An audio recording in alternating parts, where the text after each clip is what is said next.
He's such a poser. Alright everyone, welcome back to another exciting Poser Play.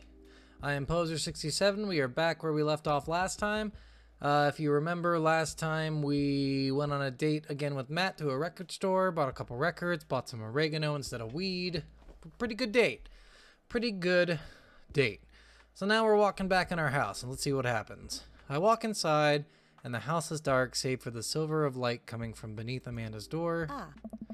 I knock lightly on the door and enter Amanda's room. She's sitting at her desk with her camera editing photos. Hey, Amanda. Amanda swivels around in her chair to face me and slumps down. What smells like pizza parlor in here? What? Nothing. So what's up? Dad, I'm hungry. Wait, no. Hi, hungry. No, I'm Dad. You definitely had to do that. You can't not do that joke in a dad simulator. Promised myself I'd never let it come to this. Sorry, kiddo, you set it up. I spike it down. You're a monster. Want some spaghetti? Yes, please. Amanda and I boil pasta, heat up sauce in a pan. Well, I boil pasta and heat up sauce, and while Amanda watches, despite my best efforts, I'm not able to set it on fire. How was the record collecting? It was great. Did you know that Matt used to play in a band? No way. Oh, I missed that part. I don't know if the band was good, but he played some piano for me tonight. It was amazing. Yeah. Play piano for you, dude? Yeah, I brought it up, and he should play at the open mic night that's happening in his coffee shop, but he got kind of weird about it. Hey, I saw a flyer for that. We should go.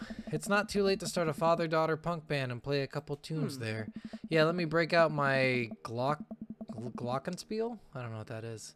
I think I only know hot cross buns, but we can work off of the chord progression.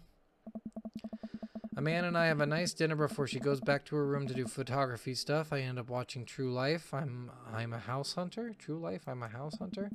They're staging an intervention for a house hunter who is crying uncontrollably over the color of the walls. They know they can paint the walls of their house any color they want, right? Matt's song is stuck into my head all night. Yes, it is. Yes, it is. Day complete. I did not do. Yeah, I was gonna say not a good. Oh, I got a nug. I am so very confused right now. Yeah, I'll give that record another spin. Why not? Record collecting, cool. Band puns, respect, dad jokes, nug. Very confused. Well, it's been a long day. I'm just about ready to pack it in. After a few bites of ice cream from the freezer, I turn off all the lights and walk down to the hall to my room. I wonder if Amanda's still awake. That kid needs some sleep. As I pass her room, I can hear a faint sound, but I can't quite make out what it is. I get a little closer. Is she crying? I knock gently on the door. Hey, Amanda. The crying immediately stops. Not right now. Her voice sounds strange. She sniffles. I need to make sure she's okay. I open the door. It's in the dark. I can see Amanda's outlined in the middle of her bed, knees hugged up against her body. Is everything okay? I don't want to talk about it. Did something happen? Teenage girls, it's harder. You can't push the issue too much because they'll resent you for it. Leave her alone. Did something happen? No, nothing happened. Go away. Alright, I'll leave you be. I get back out of the room, close the door gently behind me. She immediately starts crying again. Aww. Well, I have no idea what has her so upset. She seemed totally normal. I feel awful just leaving her to cry, but I also get the feeling that if I tried to do anything else, it would only have made her more upset. I can't stop mentally cycling through all the sorts of awful things she could be dealing with right now. More than anything, I just want her to be happy and safe. I have a hard time falling asleep, but when I finally do, I'm still thinking about Amanda. I bet she's pregnant. So I'm hoping this, again, guys, I'm so fucking hoping this doesn't turn into another Doki Doki, because I do not want to deal with that kind of fucking drama again in a fucking dad simulator, because it's amazing so far. It's amazing the way it is. No one's perfect, but I want this to be a perfect game. But also, if Amanda is gonna do something awful, I'm gonna be very, very, very not happy. I've had a hard time falling asleep. I'm still thinking about Amanda. After a long day of very little sleep, I roll out of bed and make myself a pot of coffee. Amanda should be up for school soon. Maybe she'll be willing to talk about whatever's bothering her. About 10 minutes before she's supposed to leave, Amanda comes out of her room and makes a beeline for the freezer. Morning, Amanda. Morning. She drops a frozen waffle into the toaster, slams the freezer door. She won't look at me. Yikes. So, anything big going on at school today? No! Well, okay. Do you need a ride to school? No! Want some coffee? Amanda pulls the toaster lever up and takes her freezer-burned waffles out before it's finished cooking. I have to go. Oh. Amanda picks up her bag and storms out.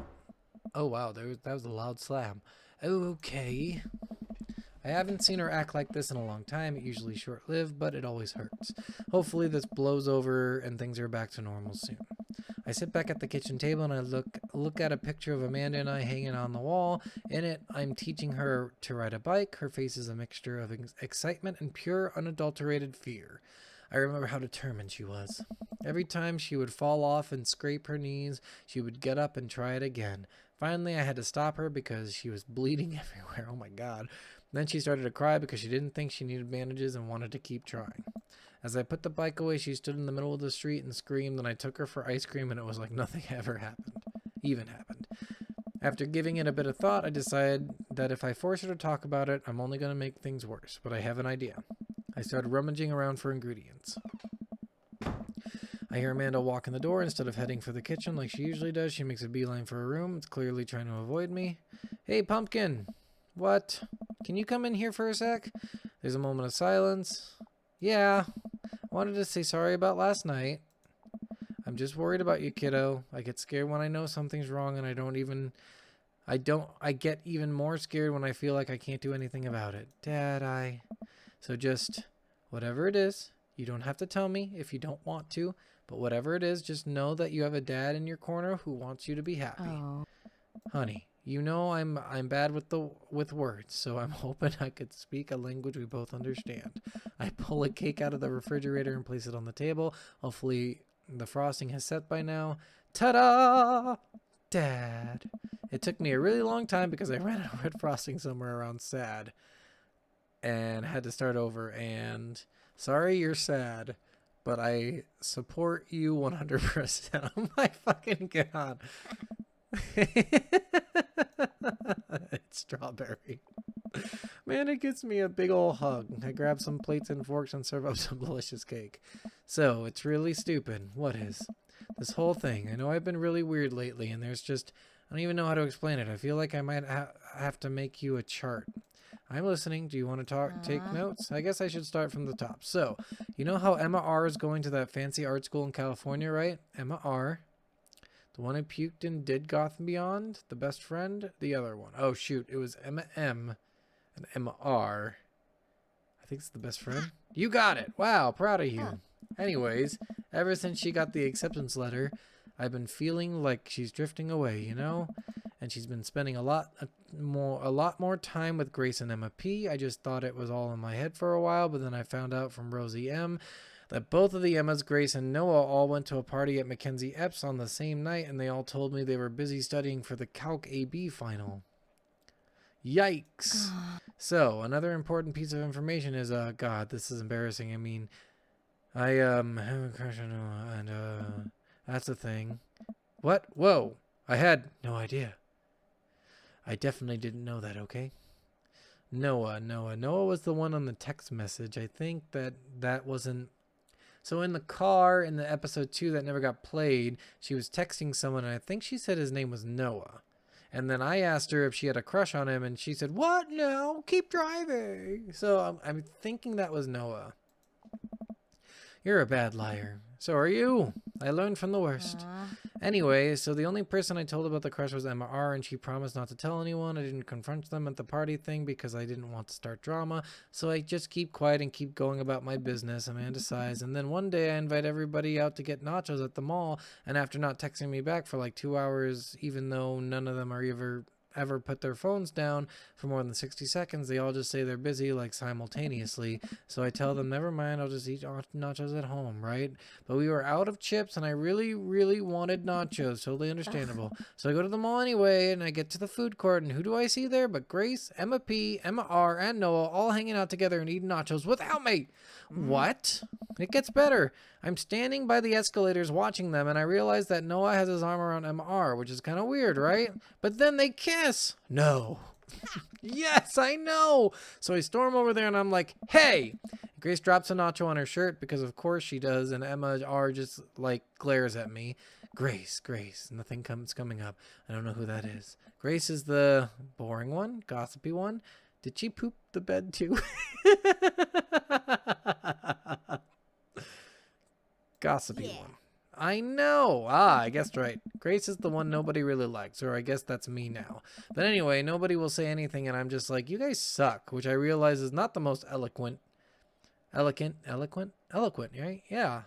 Now that I'm spelling that word, I don't feel like that's right. Eloquent. Yes, eloquent. It's got to be eloquent. Don't question myself. Eloquent thing to say, but it was very angry. I was very angry and really embarrassed, and I just wanted to get it out there. I wanted to get out of there. So I left, without nachos, I might add, which only further contributed to this shitty day, and immediately drafted a super long text to the group chat asking them why they've been so weird. And I wrote another one to Emma R asking how long the Noah thing's been going on, and sorry, I know that's a lot. You still following? What did Emma R say? I'm a little confused, but I think I understand. I have no idea what's happening. Oh, okay. Get a load of this. Emma R says, you know what? Let me just read it to you. Amanda pulls out her phone and reads, word for word, an arduously long string of text messages. Can you believe that? I cannot believe that. I care so much about Amanda's social life and mental well-being, but man, do I not understand what she's talking about. This is all beyond me, but I am trying my hardest to be supportive. They were dating in secret for like months, so I told her that she's been a really terrible friend, and she's like, well, if you think I'm so terrible, then just stop being my friend. And I was like, okay, and then she left me on read? Okay, and then she left me on read, or read. And then, wait, left me on, okay, so he used the same question I have. What is that? Oh, like, she saw my message and didn't reply. Oh, I see. I'm old too, apparently. And I know because there's a read receipts. I don't know what read receipts are, but I'm just going to nod and pretend I understand. Gotcha. So while this is all happening, I'm talking to Emma P about how mad I am because she at least is being kind of reasonable, and I'm venting to her about how pissed I am at everybody and stuff. And then out of nowhere, Noah texts me and is like, how could you say that about me? I'm just like, say what about you? And he tells me that Emma P sent a screenshot of everything I told her in the group chat and I got kicked out of. All right, I think you lost me at screenshots, but that definitely sounds bad. There's so much more, but honestly, it's all just really stupid teenager stuff. The bottom line is that everybody dropped me, half of my grade hates me, and now I have no friends. Amanda, I'm so sorry. I almost expected it from everyone else, but Emma R has been there since Mom died. I can't believe she would just stab me in the back like that. I'm not even mad that she's dating Noah. I'm just upset that she lied to me about it for so long. Amanda stabs at the remnants of her cake. Okay, I take it back. I'm kind of mad that she's dating Noah. Like, what did I do wrong? Why did everyone just suddenly decide I'm not cool anymore? Why wasn't I enough? I don't understand. And as mad as I am at everybody, like, I miss them, Dad. Aw, Amanda looks so dejected. I almost can't take it. What could I possibly say to help? Anyways, that's it. That's the whole sordid tale. Thanks for listening. Tune in next week for more hot gossip. Wow. I know it's pretty dumb. It's not dumb. No, it's a stupid thing to be upset over, Amanda. Your feelings are real. Don't ever be mad at yourself for having feelings. I love how fucking dad-like this is. I guess. Unless you've secretly been a robot who's been approximating human feelings this whole time. Dad, if I was a robot, I would have transformed into a monster truck a long, long time ago. But seriously, I know you probably don't want advice, but I feel like it's my duty as a dad to bestow upon you a few nuggets of fatherly wisdom. Not all friendships last forever. Real friends don't do that. High school sucks. People are going to come and go, come in and out of your life. It's just how it works. Not every friendship is going to last forever. So cherish your friends while you have them. And when it's over, don't dwell on it so much on the bad stuff. You had some good times with Emma R, but you guys grew apart. Learn from it and keep moving forward. There are so many new friends to make, and they're going to be so much cooler than Emma are and the rest. Ultimately, I think this says way more about their character than it does about yours. Because you're amazing, and if they can't see that, well, that's their problem. Huh.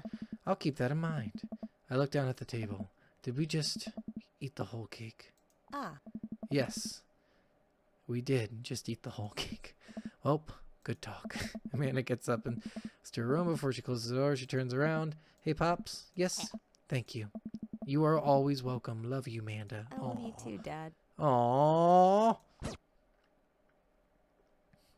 That was cute. Welcome. You've got dads. Do you have a new message? I do have a new. Oh, Dad is on? Oh, Dad Mazon. Dad is on sounds better. Hi, this is Steven from Dad Mazon. I'm out front with your delivery. Oh, okay. I'll be right down. Wait, no, sorry. I need to put on pants first. I can't find my pants, but I'm wrapped from the waist down in a duvet. What are you cool with that? I can come back tomorrow. No. Wait, I'll be right down. I found some sensible capris. Oh my god. Ooh, I got a package. I wonder what it is. Oh, I bet it's that package of socks I ordered. I opened the box, start pulling a packet of peanuts out. The packing peanuts out. Man, these socks reek. Okay, that's definitely not socks. It's butterflies. Oh boy, I almost didn't even want. Oh boy, I almost don't even want to know what Amanda was planning on doing with these. This box of dead butterflies is here. What's up? Are you sacrificing them? What? You ordered butterflies? You can order dead butterflies online? Wait, so these aren't yours? No, but I'm definitely ordering some right now. Okay, love you. I take a look at the box again. This is addressed to Damien's house. Ooh, I don't know. Should I give it to Amanda? No, bring it to Damien. I should take it over to him. I jog over to Damien's house with the box. I pull back his door knocker, but suddenly the door opens. Mr. Goku. To what do I owe the pleasure? Whoa, how did you know I was about to knock? I don't know. Oh, okay. Anyways, I think I got this delivered to my house by mistake. Oh. And the box and his face lights up. Oh. What a wonderful surprise. I was just about to send a strongly worded letter to the courier service about this. Many thanks. Not to pry, but what are you going to do with those butterflies? Would you like to see? Alarm bell rings in my head. This is how you die, poser. Sure. Damien leads me to his study where he sets up some sort of workstation above his desk in a wall pinned butterflies, moths, and beetles. Oh, okay, so it's a collector. Oh, wow, that's really something, Damien. I'm quite proud of my little collection. You do all this yourself? Of course, I find it rather relaxing. How do you... It's simple. Here, let me show you. These aren't ready quite yet. They'll need to be rehydrated overnight, so they're easy to work with. I have some over here that are all ready to pin. Damien takes a seat at his desk while I hover behind him. He picks up a little triangular paper package and snips off the edges, pulls out an all-black butterfly and shows it to me. I'm rather excited about this one. It's a turquoise swallowtail. He gently opens the wings, spreading the butterfly out on the table. The backs of the wings are a gorgeous iridescent green color. Oh, and the pigment on this one is so nice too. Anyways, pinning a butterfly is actually very simple. It just requires a delicate touch. First, I'll put a pin through the thorax. Damien slides a pin through the middle of the butterfly and places the butterfly on a piece of styrofoam. He carefully arranges the antenna with forceps and begins placing paper and more pins on and around it. He does this so effortlessly that it's almost hypnotic. I have a frame here that I think this one will look quite pretty in, but I'll need to let it sit for a couple of days until it's ready. And then what? I remove all the pins and I put it on display with the others. Take a closer look at Damien's collection. One with bright blue wings keeps drawing my eye. This one's so pretty. Damien takes it off the wall. Ah, yes, that's a blue morpho. One of my favorites too. He hands a small frame to me. Here, I think this would look lovely in your home. Oh, that's nice of him. Oh, I couldn't take this. I insist. Believe me, I have more than enough. Thank you.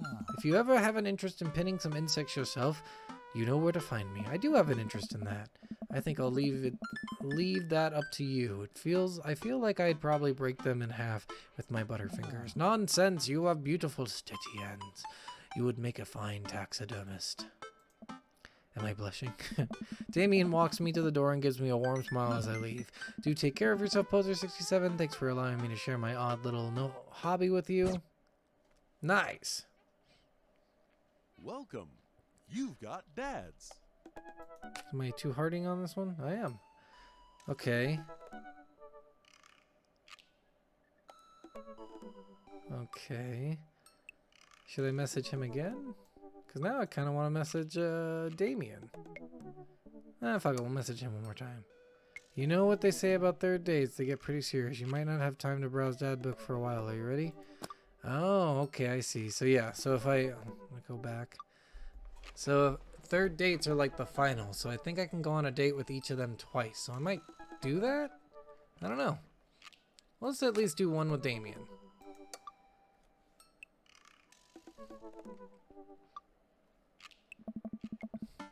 Damien seemed really interesting, a little odd, but interesting. I think I should hang out with him to get to know him a little better. I navigate to Damien's dad book page and type out a message. Hey dude, you seem cool. We should hang out sometime, but then he keeps typing and typing. Man, this guy is writing a novel. I leave the computer and make some coffee. And he's still typing. I sip my coffee and the computer finally dings. Poster 67. Oh my god. I must confess my excitement to be receiving your kind letter, for, as you see, I do find myself available to enjoy your company. I must ask for your forgiveness, however, as I believe our first meeting did not paint me in a gentlemanly manner as I would have liked. I stare at the screen and reread the letter several more times. I would be highly flattered to enjoy your companionship at my residence for an afternoon tea and a stroll around my garden. Should it please you, till then, adieu, adieu, adieu, adieu? I think it's adieu. Your humbled D. Bloodmarch. Hey Amanda, can you help me out? Can you help me with something? Dad, for the last time, I'm not popping your back pimples. No. Can you interpret this for me? Computer manager, she squints at Damien's message. I just don't understand NetSpeak. Like, is this how you kids communicate with each other? Oh, totally. This is the hot new thing. See, Dad, kids got over saying LOL and LMAO. LMAO. God, I can't talk. Or whatever, and decided that what they needed to do was bring it back to the 1800s. So what do I do? Where's your pen and quill? What? Isn't a pen a quill? I feel like it is. Did you forget to unpack the pen and quill, Dad? How will we address the nobleman in regards to your upcoming debauchee ball? Okay, now I know you're messing with me. Father, without a proper chaperone, you'll never end up with a suitor worthy of our land. Or our dowry. Or... So you read Pride and Prejudice for school one time, and now you're reciting things you know about it back to me, aren't you? Like the first 5 pages, then I read a review of the movie. Still got a B, though. Great, so what do I say to Damien? I got this. Amanda reaches over me, types on the keyboard. Sure thing, dude. Regards. Poser. 67. Amanda hits a send and smiles at me. Well, I suppose that's that. I make a short walk over to Damien's house. Well, I guess you can't really call it a house. It's more of a manor estate. The Gothic architecture looms above the other homes in the cul-de-sac. I walk past a couple of gargoyles guarding the front door, and I look around for a doorbell. There doesn't seem to be one. I pull the large, ornately carved bat's head door knocker back, and a hollow sound echoes through the house, and I strike it against the door. I wait several moments before the door slowly creaks open. It's a little creepy, but I enter the home and I take a few steps into the foyer, noting the oil portraits of who I assume are dead relatives hanging on the wall. As I'm admiring them, the front door slams shut behind me. Hello? Silence. An oil lamp in the corner flickers dimly, casting ominous shadows against the wall. Why do I feel like all the people in these paintings are staring straight at me? Why is it so cold in here? Where's Damien? Poser 67. Pleasure to have you in my home. I look up and see Damien standing at the top of the majestic staircase with a walking candle holder. What's with the door slamming shut? Oh, sorry, there was a draft. And the door creaking open when I knocked? I accidentally left the door unlocked. And the creepy oil paintings? I like oil paintings. Right. Please, let me show you around. Okay. Damien leads me around his house, showcasing his parlor, sitting room, auxiliary? Yeah, auxiliary. I'm pretty sure it's auxiliary. Auxiliary sitting room, and the parlor again for some reason. This is one of the older homes on the block, yes, but nowhere near as old as the architecture might suggest. Though extensive renovations, I have been able to craft a residence that is both historically accurate to the Victorian period and equipped with the amenities of any modern dwelling. We walk past the door covered in bumper stickers, caution tape, and a black parade poster. Did they listen to My Chemical Romance in the Victorian era? That's my son's room. You know how the rebellious teenage years are. Onward, onward, and there's more to see. We reach a door at the end of the hall that Damien opens with a flourish. And this is the library, which we've already been in. Sunlight streams on the room. Sunlight streams in from floor to ceiling, arched windows. The walls are lined with packaged bookshelves, and even more books are scattered over the period-appropriate furniture. Damien is clearly really proud of this store. Look at the window, look at the butterflies, pick a book. That's enough of the tour. We already... Display, pins bugs on the wall. It's pretty impressive. Nice bugs. We've already established this because I was here. But I think this happens before. I think they did that last thing to get me interested in another dad. I pinned them all myself. Maybe I could show you sometime. I'm concerned I would stick a pin right through my finger. The pinner's gambit. Is that a thing? No. Look at the window. I walk to the window and I'm greeted by my beautiful view of Damien's backyard. It showcases a beautiful view of the rest of the cul-de-sac. Hey, I can see Craig on his lawn as he's doing push-ups with his daughter on his back. Damn. He sees me and waves happily, doing push-ups with one hand now. Damn.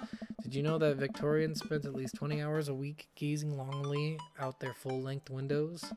Wait, really? No, but Victorians did appreciate telling a good joke. Pick up a book. You know, Poser 67 in the Victorian era, there was some controversy surrounding reading. Many people thought it was more tawdry novels would encourage youths into a life of crime and would cause too much of the distraction from work and school. I pull out a book and I random examine the worn cover, opening it as I turn to a random page and read aloud. I don't even know. Naruto struggled against the chains that Sasuke had bound him with. Shirtless and out of breath, he looked up at Sasuke. Sasuke smirked, unbuttoning his ninja pants. Okay, I think that's enough.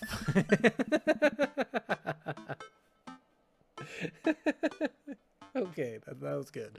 Damien snaps the book shut and puts it back onto the shelf. That's a rare book from my private collection. Please, will you join me for tea? I follow Damien to his sitting room where finger foods have already been set out. Upon a beautiful tiered silvery tray, I take a seat on one of the high back chairs as Damien pours and serves me some tea. I can't believe we're having high tea. I never thought I'd get to do this. Damien smiles to himself. What? How delightful. It's a common misconception that high tea refers to the wealth or class of the people enjoying it, when in fact the high refers to both the later time of day, that is, that the working class had to enjoy tea, and the height of the tables on which they were served. My dear friend, we're currently enjoying afternoon tea. That's informative. Damien takes a seat next to me and serves me a tiny sandwich. It's really impressive. Are there a lot of gots in Maple Bay? I like your cape.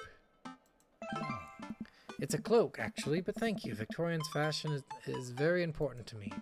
You pull it off quite well. Oh, thank you. Regardless of my historical leaning, it's very important to me to present myself well. It has taken a long time to come up with a style that both true to form and representative of myself, but I'm very happy with how I dress. I do get some strange looks, yes, but it's something that brings me a great deal of joy, so I don't mind. To be able to wake up in the morning, pick from my closet a variety of cloaks, waistcoats, top hats, and even binders that are binders? I don't know. Are period appropriate feels amazing. You wear top hats? You don't? What got you so interested in goth stuff? Well, when I was a young boy, my father, did he take you into the city? Sorry. Sorry? Haha, did you guys see a marching band? Afraid I don't understand. You're serious? Of course. But it's, you know, the song. Amanda made me listen to it. Seriously? I'd love to see a marching band. Nevertheless, I've always had a love of art. For art, history, and fashion.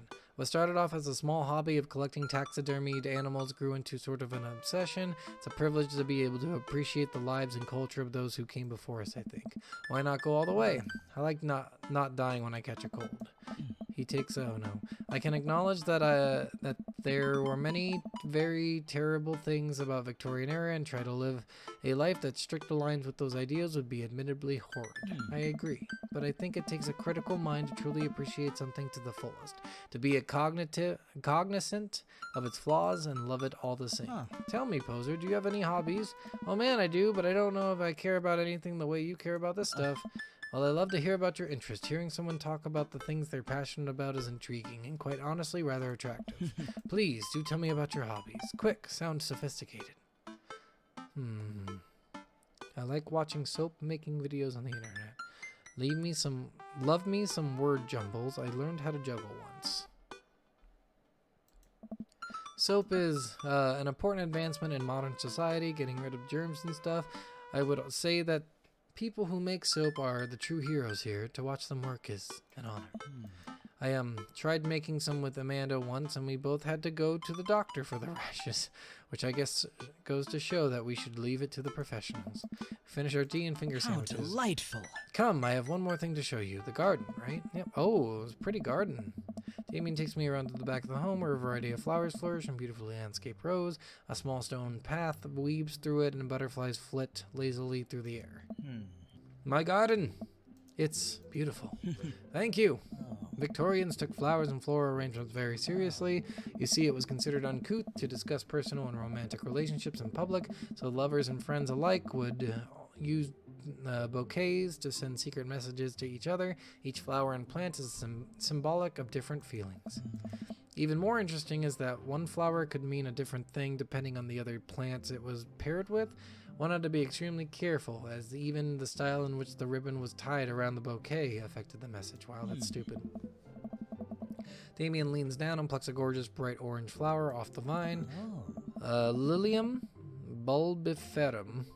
The orange lily. What do you think of this one means? My loins are ablaze. Thou art the tightest. 3 cheers for sweet revenge. The orange lily is actually symbolic of pure hatred. Oh, nice. Well, and that's precisely why floral arrangements are so challenging. What's your favorite type of flower? Honeysuckle. Snapdragon? Snapdragon's a cool name. Because they're cute, and you can do that thing where you squeeze them so it looks like they're talking. What a lovely choice. I'll have to remember that when I put together a bouquet for you. He would put together a bouquet for me? Nobody's ever given me a bouquet before. I follow Damien down the footpath and admire more of the beautiful flowers. Suddenly, a phone rings. Oh, Pozo, will you excuse me? I must take this. He pulls his cell phone out of the pocket. I'm a little surprised it's not a rotary phone. Go for it. Damien smiles and walks back to the house. I take a deep breath and enjoy the heavenly perfumed air. What a lovely yard. This makes me wish I had to put a little more effort into that garden Amanda and I tried to start one time. Our watermelons grew to the size of a cherry tomatoes and then immediately died. Oh, hey, a gargoyle. Oh, no, I knocked over the gargoyle. Oh, damn. I gotta fix it in a minute.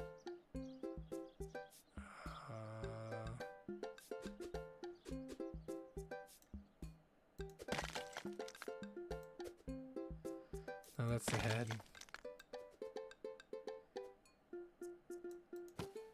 There we go.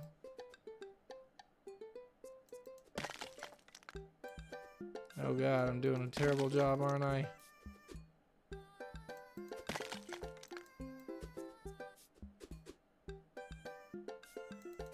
There we go. Goal! S! Nice.